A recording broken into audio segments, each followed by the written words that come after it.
irmãos? Então hoje nós vamos continuar a leitura do nosso livro, na página de número 35. Tá? Nós estamos no capítulo 2.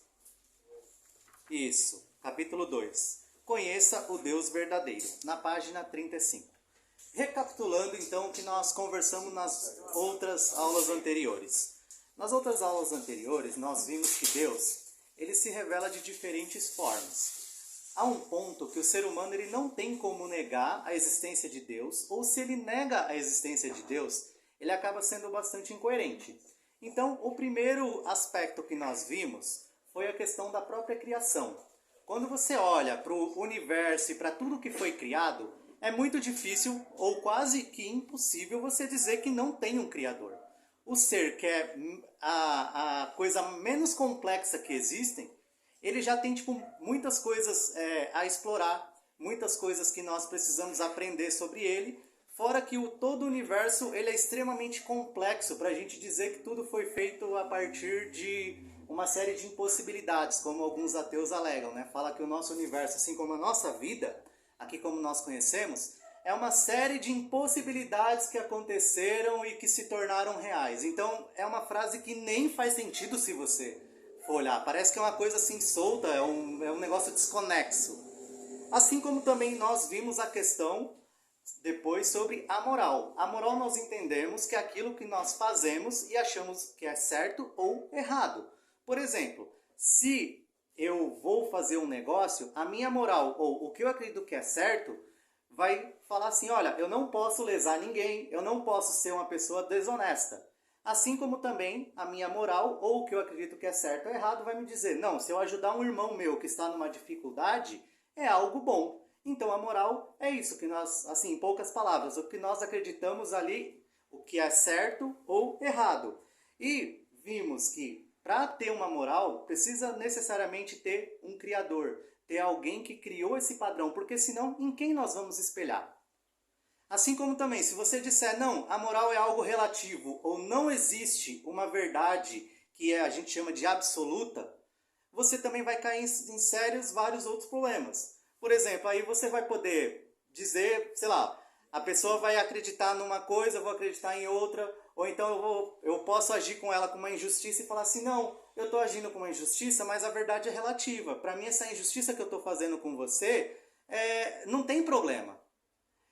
E nós vimos que, no fundo, todo ser humano ele tem uma questão do que é certo e o que é errado bem definido no coração dele. Principalmente quando você fere alguma coisa que ele acha errado.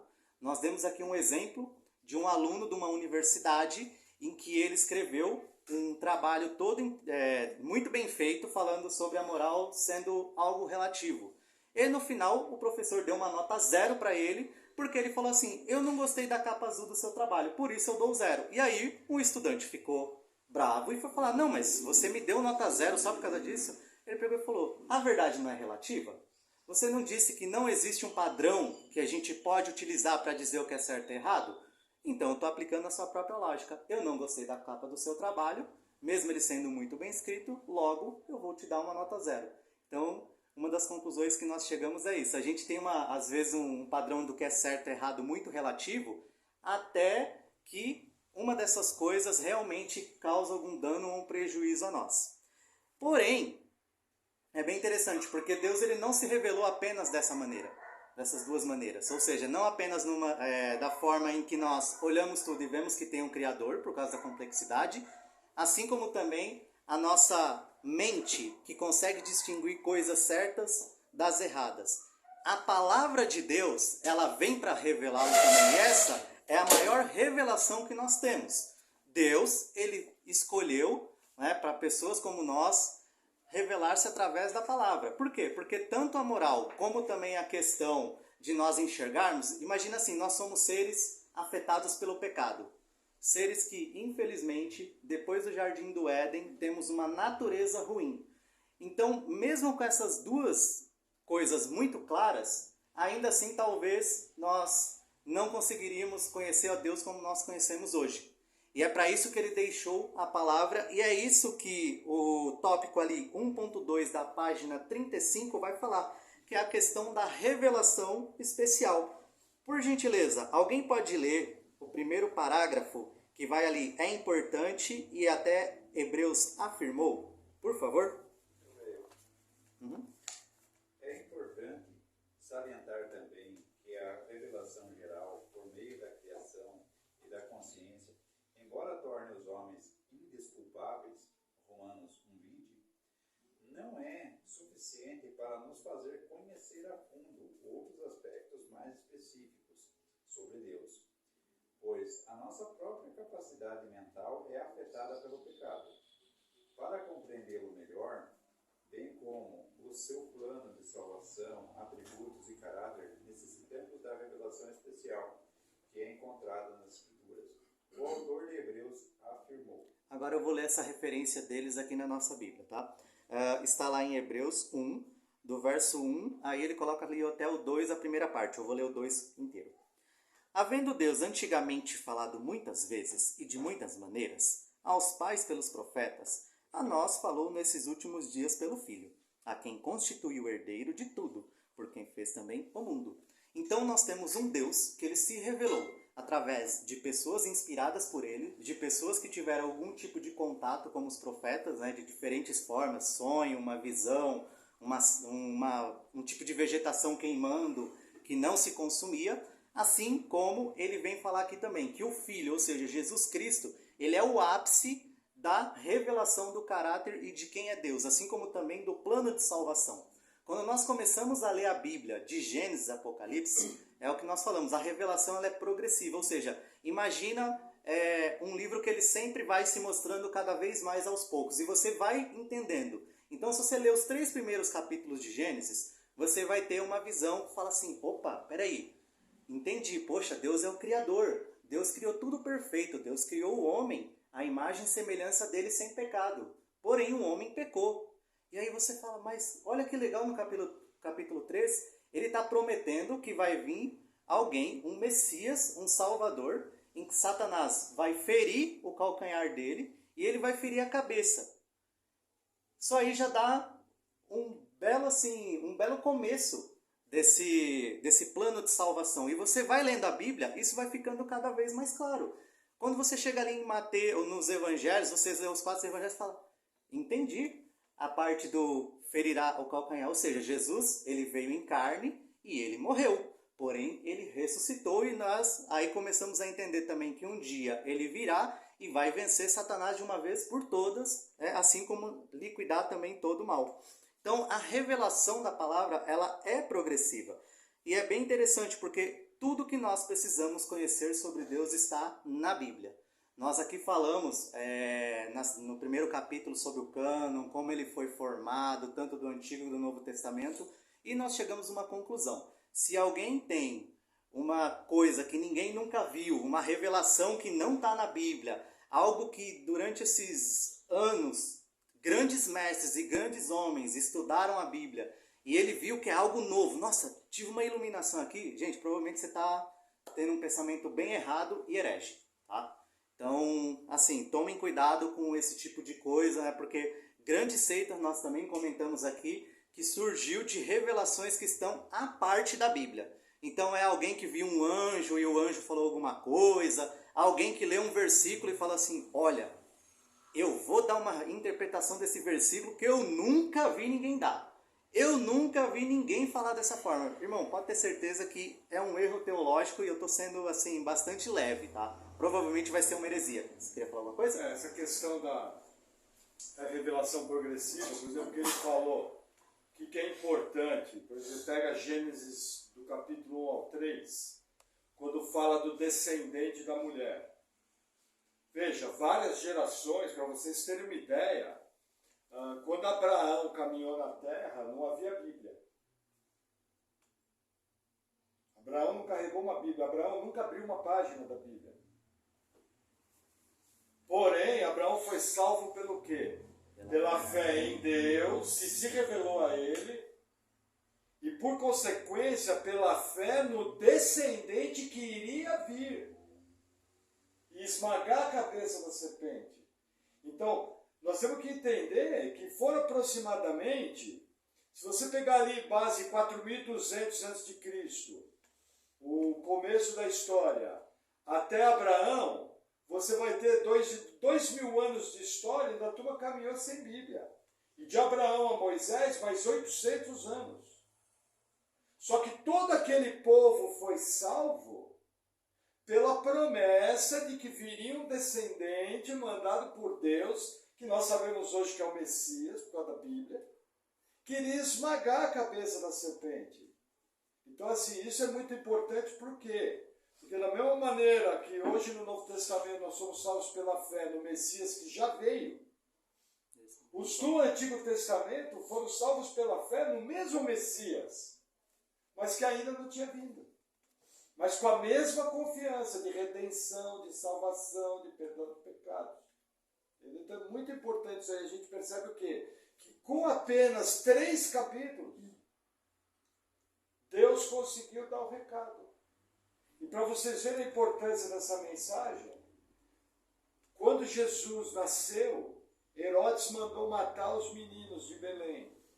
Quando Moisés estava para nascer, Faraó mandou também matar os meninos. Isso a gente sabe que foram movimentações demoníacas para deter a vinda do descendente. Conta a tradição judaica que quando Nimrod andou na terra, lá Gênesis 10, Nimrod diz que a ideia dele, quando escravizava as pessoas e quando trabalhou para fundar Babel, era justamente evitar que esse descendente viesse.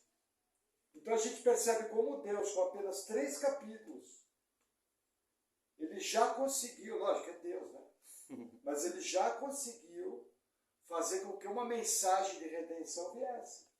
Inclusive, quando a gente vê a vida da própria Eva, a gente percebe nos diálogos de Eva que existem traços de redenção ali.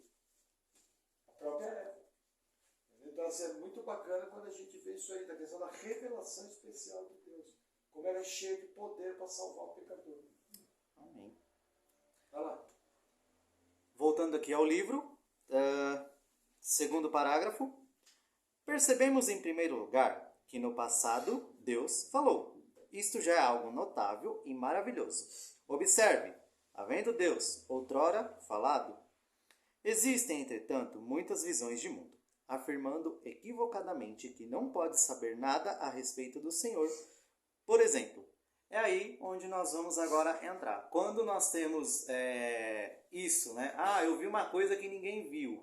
Ou então você começa a ter conhecimentos extra-bíblicos no sentido assim, um anjo me revelou, eu tive uma visão, e aí a pessoa começa a colocar aquilo em prática. Muitas das seitas caíram nesse problema, tá? Muitas pessoas criaram seitas e isso é o problema. Então as seitas, elas geralmente nascem assim. É uma revelação extra-bíblica, é alguma coisa que não faz parte do Evangelho. Aqui nós vamos ver algumas das principais que podem, inclusive, estar nos nossos dias de hoje, né, como igreja. A primeira são os deístas. Essa aqui a gente já conversou em alguns encontros anteriores. Vou ler aqui o texto, tá? Os deístas pensam que o Criador é como um relojoeiro que deu corda no relógio e deixou funcionando e foi embora. Ou seja, eles acreditam que existe um Criador, mas aquele que é totalmente impessoal deixou os seres humanos à sua própria sorte. Então tem muita gente que crê assim. Até mesmo elas tentam justificar algumas coisas. Acontece, né, coisa ruim no mundo. É porque assim, Deus já não está mais no controle. Deus ele entregou o controle para os seres humanos. Os seres humanos agora têm o livre-arbítrio, né, que é uma palavra que aparece muito. O que é o livre-arbítrio? É a sua consciência e o seu desejo de escolher o bem e o mal. Nós cremos que nós não temos mais o livre-arbítrio porque nós não podemos escolher o bem a não ser que seja o próprio Deus trabalhando dentro de nós. Ou seja, se não for uma intervenção do próprio Deus nas nossas vidas, a nossa tendência é o mal. E nós vamos fazer o mal. Então, isso aqui dos deístas mostra muito essa parte, né? Eles falam assim, não, hoje as coisas que acontecem no mundo, veja bem, é porque Deus já não está mais no controle, ou então Deus já não tem mais nada a ver com isso. Ele fala aqui essa questão do relojoeiro, né? Deus ele criou o relógio, ele deu corda e falou, bom, agora funcione por si só. O que é uma mentira. Nós sabemos que Deus é soberano e que ele decreta todas as coisas. inclusive aquelas que, infelizmente, nós acabamos sofrendo, né, algumas, por exemplo, como enchente, algumas tragédias, isso Deus decretou. E nós vamos ver mais para frente, que vai ser um assunto explorado, que todas essas coisas, Deus, apesar de ter feito isso, Ele continua sendo bom. Tá? Então é bem importante que nós vejamos isso, porque às vezes a gente olha e fala assim, o nosso Deus não é um Deus que traz um juízo.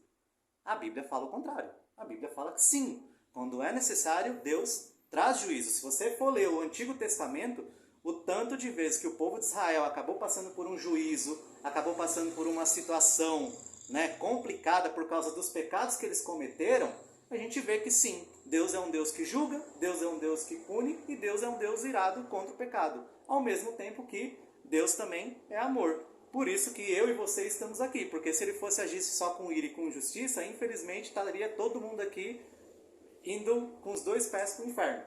Então a gente sempre tem que manter esse equilíbrio, tá? Para que nós não possamos cometer erros. Então, os primeiros aí que foram os deístas, eles têm esse traço. Eles não creem que Deus agora está agindo na história. Ele só foi mesmo o Criador. Alguma dúvida sobre deístas? Alguma coisa? Deísta tem uma parte importante. O que acontece? Muita gente não tem coragem de dizer que não acredita em Deus. E não tem esse peito. Então o que ele fala? Não, olha, eu acredito, mas mais ou menos assim, eu acho que ele criou tudo e não se intromete mais. É uma forma bem educada de dizer, eu não creio no Deus da Bíblia. Porque o Deus da Bíblia controla tudo, faz tudo conforme sua boa vontade. Entendeu? Então existem maneiras bem educadas de dizer que você não acredita em Deus. Página 36. Nós temos aqui os agnósticos, porém, nós também temos uns outros movimentos que eles não... o livro acabou não mencionando, mas eu vou mencionar que são os gnósticos. Então, os agnósticos, ele começa com a letra A, mas você também tem os gnósticos. E às vezes, por as palavras serem muito parecidas, a gente acaba confundindo um com os outros, né? Porém, vocês vão ver aqui pela explicação que eles têm bastante diferença. Alguém pode ler, por gentileza, esse trecho de Os Agnósticos? Eu leio. Uhum. Os agnósticos, por outro lado, entendem que a existência de Deus é simplesmente uma incógnita.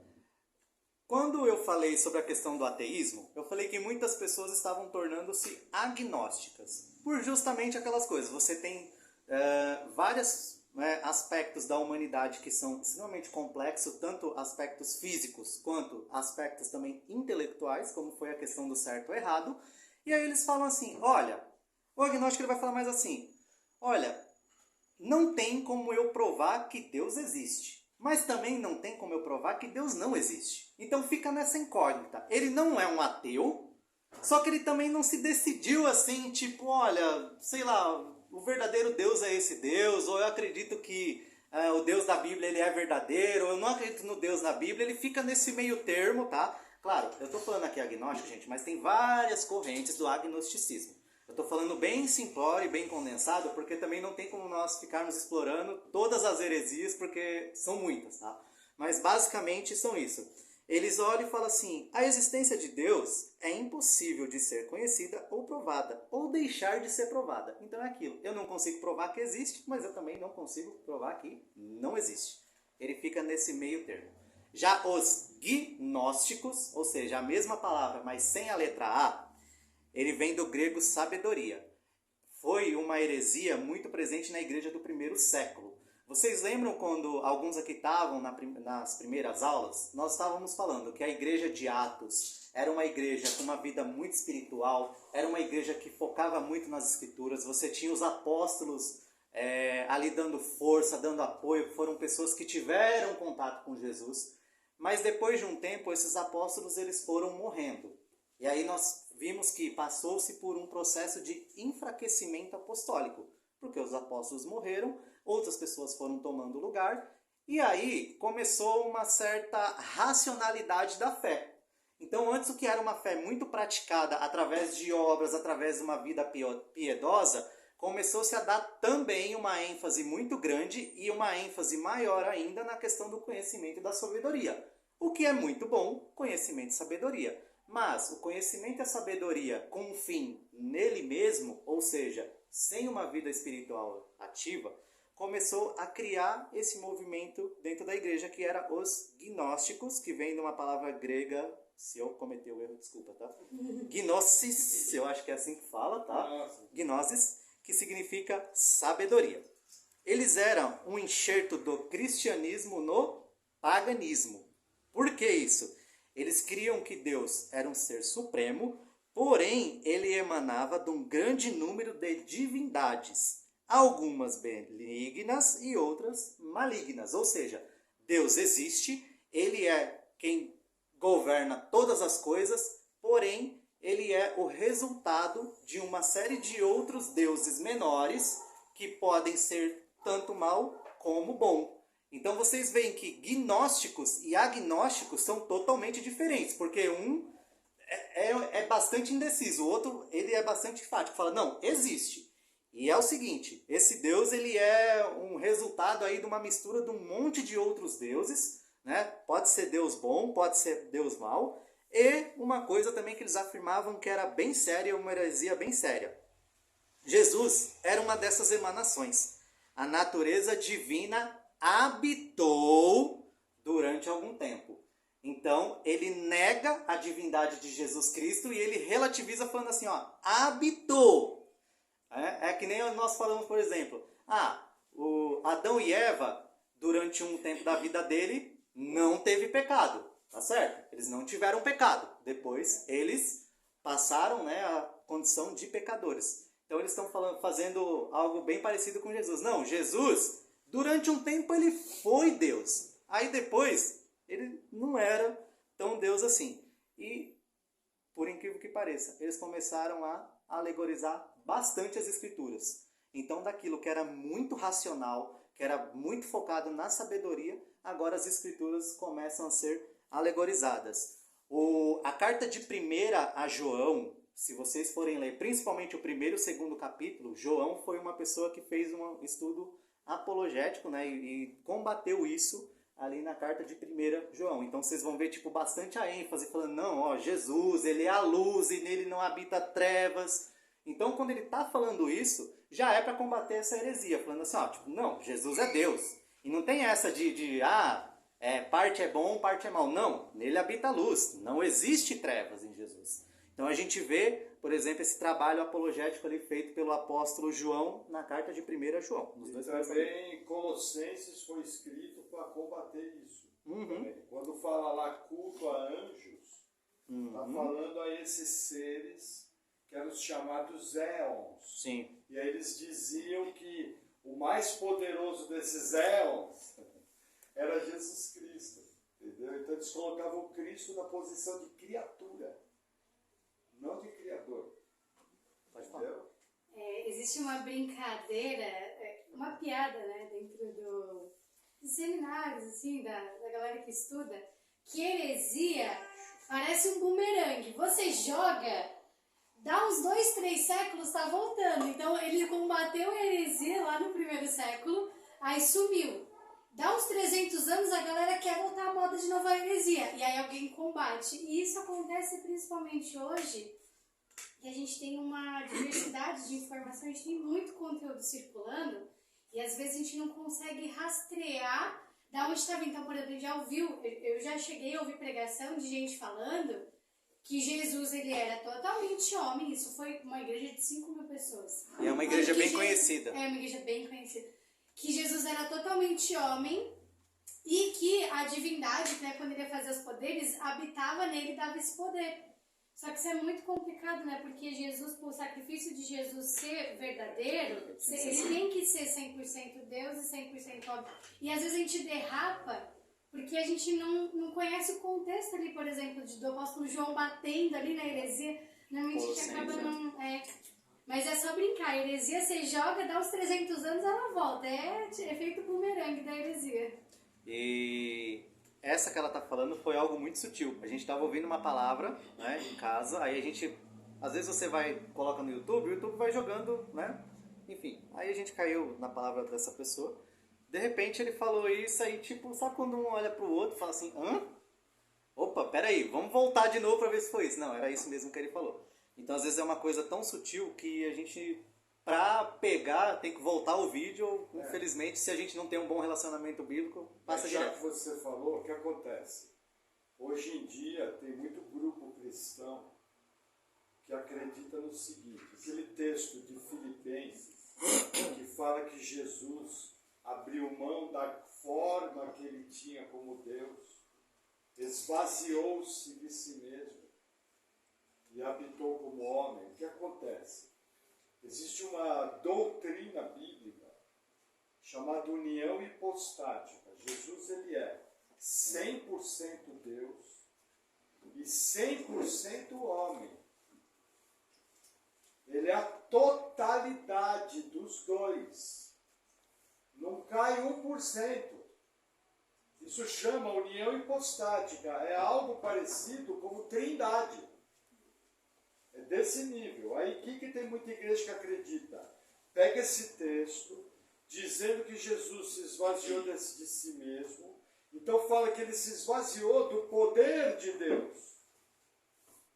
E aí, o Espírito Santo fazia os milagres. Aí o que eles querem ensinar?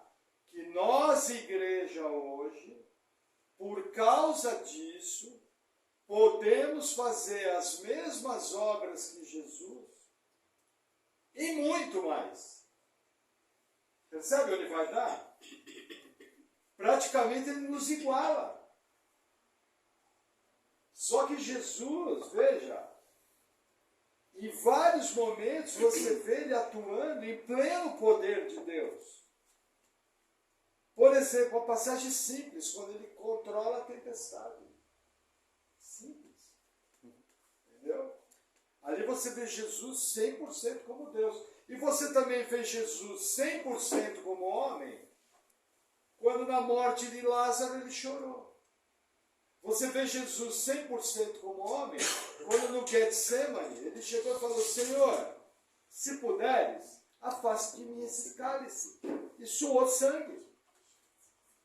Então assim, a gente não pode mexer nas duas naturezas de Cristo. Entendeu? Agora, a igreja, num caráter quantitativo, ela acabou realizando obras maiores que Jesus. Por exemplo, quando Jesus viveu aqui encarnado, uma pequena parcela dos judeus foi salva. Em 2000 anos de igreja, milhões de pessoas foram salvas. Nesse sentido, sim. Mas parou aí, tudo pecador. No meu linguajar, linguagem Almeida do pastor Maurício, tudo tranqueira, alcançado pela graça de Deus. O único que pode falar eu sou é ele. É ele.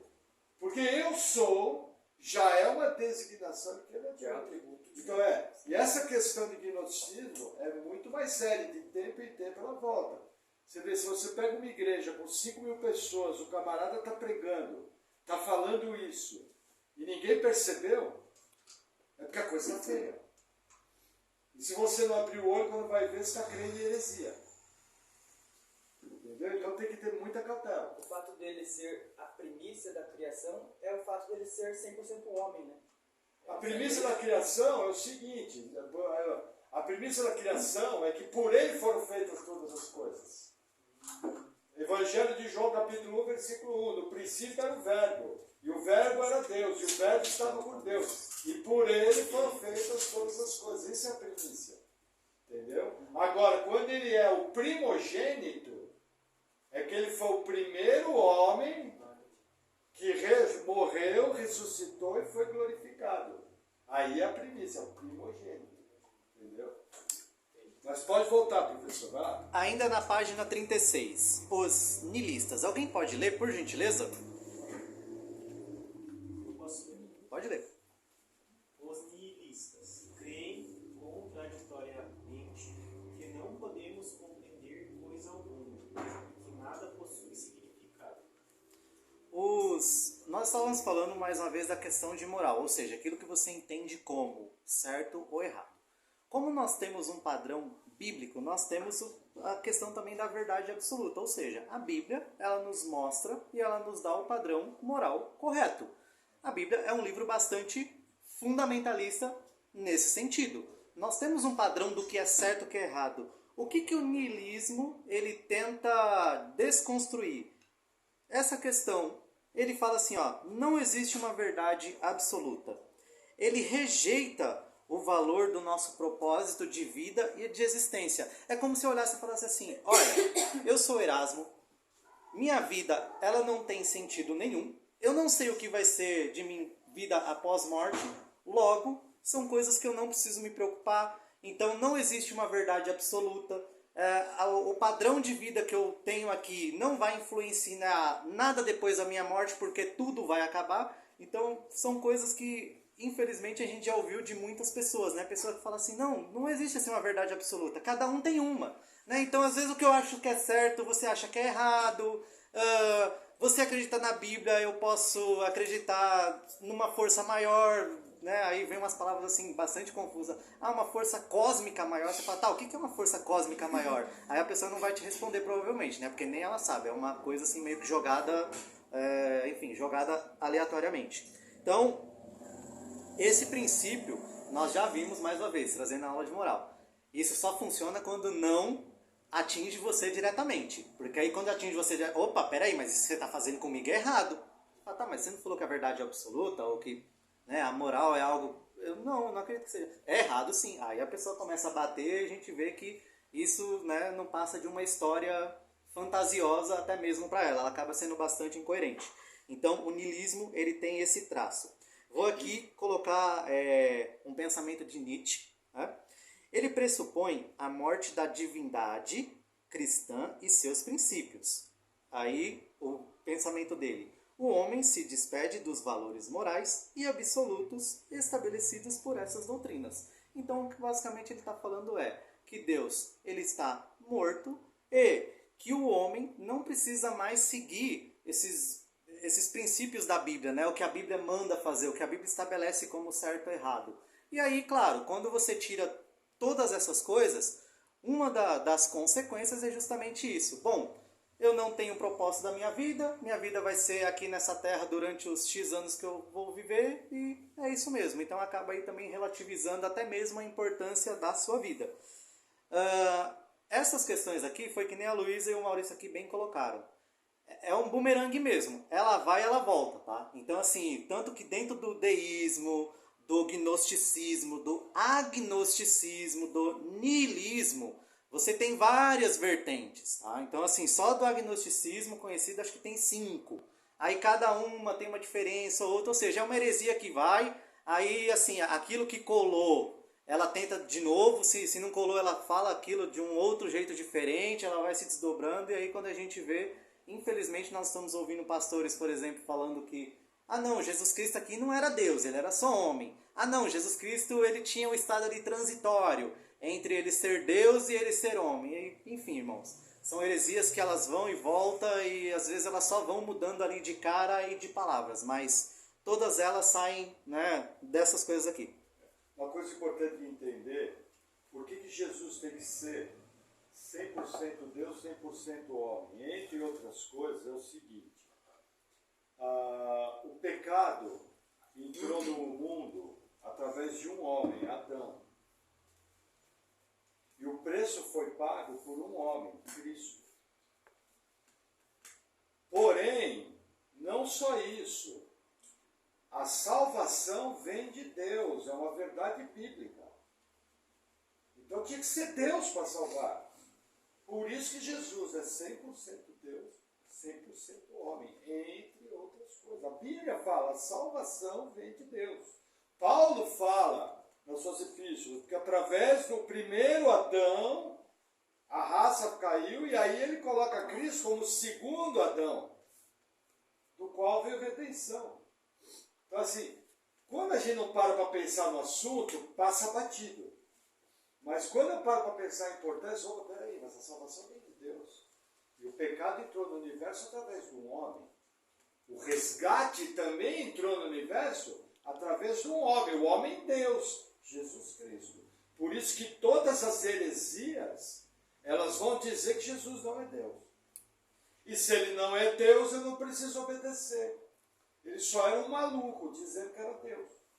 E todas as heresias, como nós comentamos principalmente no primeiro capítulo, que foi do Antigo e do Novo Testamento, você tem textos extremamente claros combatendo. Não é um assunto assim muito difícil, que você precisa se esforçar demais. Gente, se vocês abrirem a carta de Efésios, Colossenses, as cartas ali de João, até mesmo o Evangelho de João, assim, praticamente toda heresia que você possa ouvir ou já ouviu na vida, vão sumir todas elas. Ou então vai ter uma resposta assim, tipo, extremamente clara, que não tem para onde você fugir. Mas também nós explicamos por que infelizmente acontece das pessoas serem enganadas, porque até mesmo para a pessoa ter a mente e o coração aberto é pelo Espírito Santo. Assim como nós também já lemos vários textos da Bíblia várias e várias vezes e assim, passou batido coisas que depois a gente olhou e falou assim, meu Deus, então, nossa, era isso.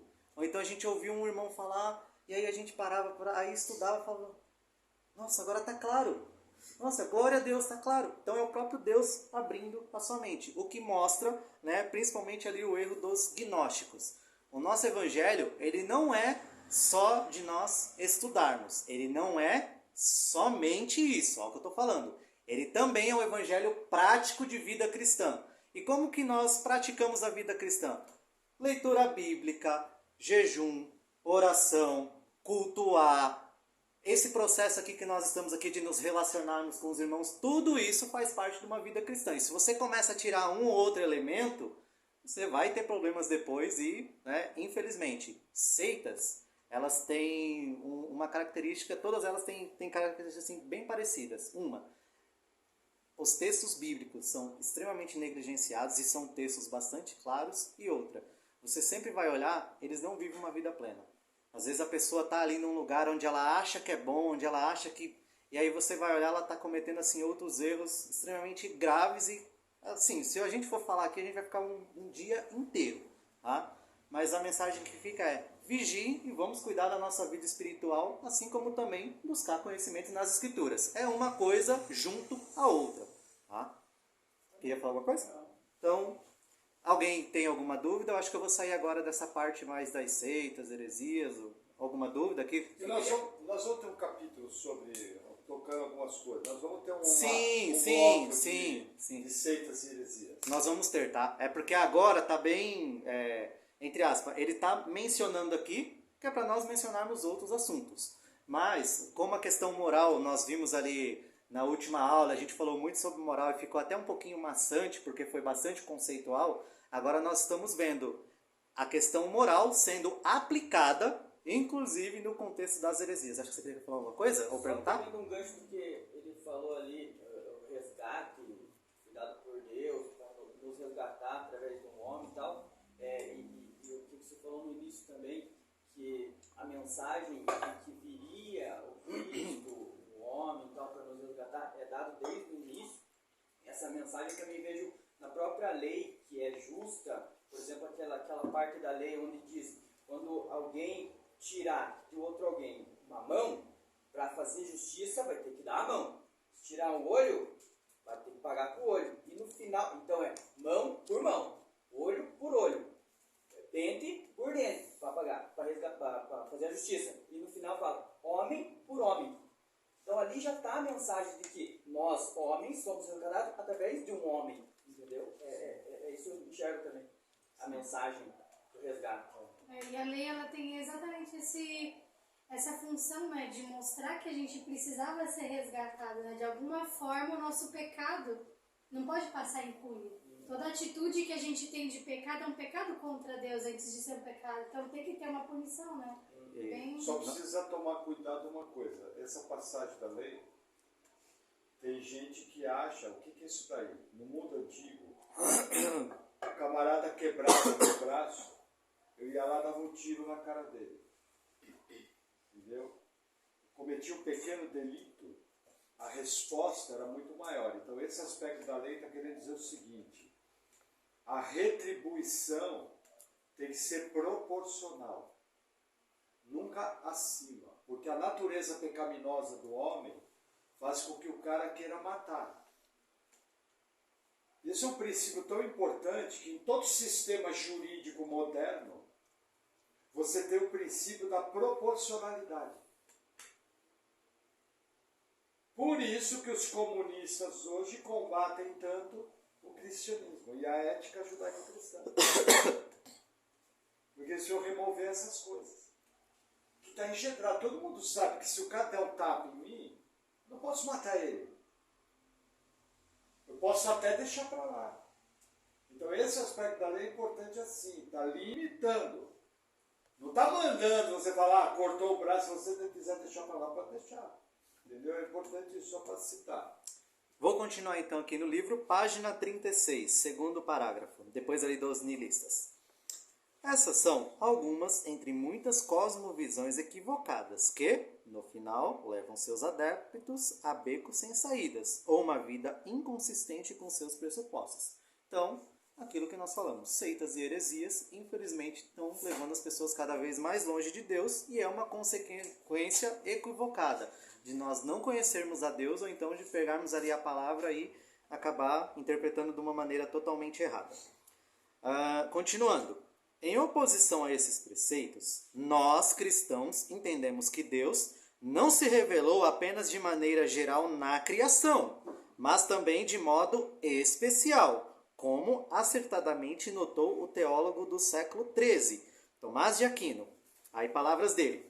Nós podemos saber que Deus existe por meio da revelação geral, mas jamais saberíamos que ele é trino, exceto por uma revelação especial. Então, ele está trazendo aqui que a gente olha, por exemplo, e vê que existe um Criador. Mas, por exemplo, o detalhamento disso e como que esse Criador é, a natureza dele, nós conhecemos através das Escrituras. Aqui ele usa o conceito de Deus trino, ou seja, um Deus que é único, porém ele tem três pessoas, o Pai, o Filho e o Espírito Santo. É sobre essa, aí continuando ali, é sobre essa revelação especial que o texto de Hebreus está falando. O trecho diz, havendo Deus outrora falado.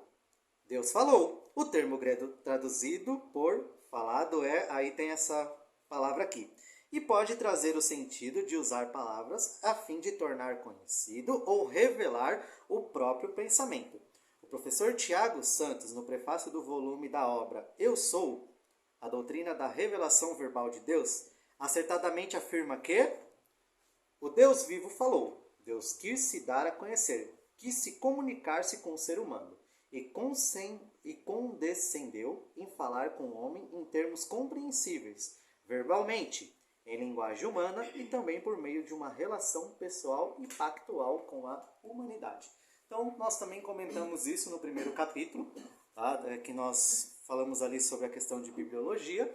Deus, ele revelou-se a nós através da Bíblia, de uma maneira inteligível e que nós entendemos, apesar da nossa capacidade humana não compreender totalmente o que é Deus ou quem é Deus, pelo menos o necessário nós temos.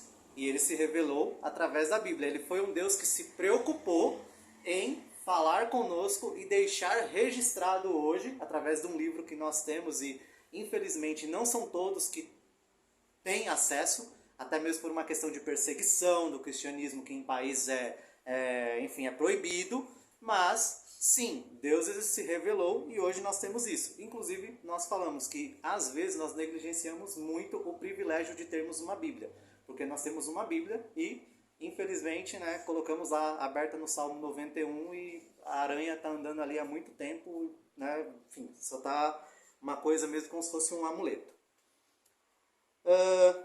Deus, continuando o livro. Deus se revelou muitas vezes no passado, de muitas maneiras. O Senhor falou pelos profetas, por meio de sonhos, sinais, voz audíveis e teofania. Teofania é uma... como que eu posso explicar? É uma manifestação do próprio Deus. A sarça ardendo é uma teofania. Isso, é uma manifestação do próprio Deus. Sarça ardendo. Boa. Dentre tantos exemplos, o episódio da sarça ardente, quando falou de Moisés, e no Sinai, quando entregou as tábuas da lei. ilustram muito bem Deus revelando-se aos seus. Entretanto, o texto prossegue afirmando que nesses últimos dias nos falou pelo Filho. Então foi aquilo que nós comentamos, que Jesus Cristo, ele é o ápice, né? Ou seja, ele é o estado maior, ele é aquele quem abre simplesmente toda a revelação sobre Deus e tudo aquilo que nós possamos conhecer com mais detalhes do caráter de Deus, ali foi revelado através de Cristo. Continuando ainda, no passado, os profetas falaram sobre a vinda do Messias, e o registro dessa própria revelação encontra-se no Antigo Testamento. Porém, nos últimos dias, o próprio Filho de Deus, Jesus Cristo, veio ao mundo, em cumprimento da sua missão redentora. E o registro dessa revelação encontra-se no Novo Testamento. Comentamos também, quando Deus ele revela-se a Israel, ele faz ali uma aliança, ele faz um pacto com o povo como uma nação. Jesus Cristo, no Novo Testamento, ele vem nos salvar e estende a salvação aos gentios. É uma salvação do pecado, da condenação eterna. Então, tudo isso que nós temos, essa revelação de Cristo, nós temos ali bastante no Novo Testamento. Significa que o Antigo Testamento a gente vai pegar e jogar fora? Claro que não. A gente vai ler o Antigo Testamento também, entendendo que a revelação ela é progressiva, né? Assim como nós já comentamos, e essa revelação, né, que é o próprio Cristo. Tá? Ela é a revelação ali maior. Então, continuando aqui o livro, no Novo Testamento. Jesus Cristo, página 37. Jesus Cristo é a maior revelação divina. Ele é sobre quem os profetas testificaram e sobre quem os apóstolos estiveram fundamentados. Notemos que, como Jesus Cristo respondeu à pergunta de um dos seus discípulos chamado Felipe, aí ele vai dar uma referência ali. Senhor, mostra-nos o Pai, e isso nos basta. Disse-lhe Jesus, Felipe, há um tanto estou convosco e não tens conhecido, quem vê a mim, vê o Pai. Como dizes tu, mostra-nos o Pai? Então Jesus Cristo ali, através de uma pessoa que seguia, está respondendo, né, aquela pessoa, olha, você está dizendo, mostra o Pai, mas você não está me vendo aqui? Então Jesus Cristo está mostrando essa deidade dele, falando, olha, aquilo ali que os profetas profetizaram, e várias vezes você vai ver Jesus mencionando isso, é sobre mim que eles estavam falando. Então você vê essa profecia do Messias, através ali dos profetas da Antiga Aliança, através de pessoas que foram inspiradas por Deus, escrevendo sobre ele, e o próprio Cristo ali se encarnando e vindo até nós como homem e como Deus também, como a gente falou. Ele precisava ser homem para que um homem pudesse cumprir totalmente a lei, e ele também teve que ser Deus, porque apenas um Deus que é santo, santo, santo poderia pagar o preço desse enorme pecado que a gente cometeu durante as nossas vidas, né? Então, para aquele que crê e aquele que Deus decretou ali desde a eternidade passada, o sacrifício de Cristo ele é suficiente porque ele também é Deus. Então não tem como a gente tirar essa união, né, que chama união hipostática. Não tem como eu separar Cristo homem de Cristo Deus. Se eu fizer isso, eu vou estar cometendo uma heresia. Então assim, Jesus Cristo, ao mesmo tempo, ele era perfeitamente tanto Deus como homem também. Continuando, na página 37. O Filho é o resplendor da glória e a expressão exata do ser divino. Hebreus 1:3. Ele expressa plenamente o caráter do Pai. Aí, indo para o final, sendo assim, entendemos que além da revelação geral, Deus se revelou de maneira especial no passado, de muitas maneiras pelos profetas e nos últimos dias por meio do Filho. Hoje, o registro dessa revelação especial encontra-se nas Sagradas Escrituras, de Gênesis a Apocalipse. Portanto, podemos prosseguir em direção à resposta da pergunta inicial. O que a Bíblia nos fala sobre a pessoa de Deus? Então, essa é a reflexão que ele vem aqui nos trazer no final desse primeiro tópico. Amém? Amém. Amém. Alguma dúvida, alguma pergunta? Eu acho que ok. Então, Não esquece de dar o play aí. sim, deixa eu